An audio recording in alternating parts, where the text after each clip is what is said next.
अंजली दमानिया या पुराव्यांशिवाय बोलतच नाहीत असं क्षीरसागर यांचं म्हणणं आहे। त्यामुळे दमानियांचे आरोप बरोबरच असणार असंही क्षीरसागर म्हणतायत। खंडणीमुळे हत्येचा गुन्हा घडला, वाल्मिक निकटवर्ती असल्याचं मुंडेंनीच सांगितलंय।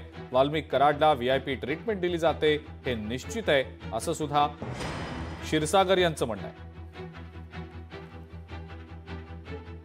अंजली ताई दमानिया जर बोलल्या बसतील तर ते कागदपत्र असल्याशिवाय ते बोलत नाहीत।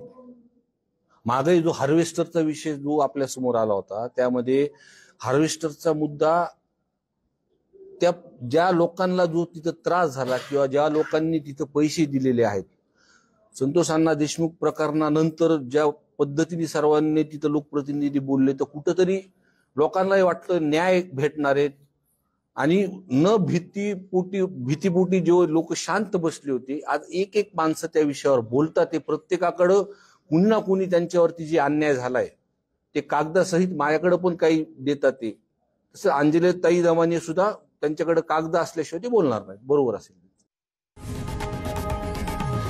लोकशाही मराठी ऐका, पहा, जागरूक रहा।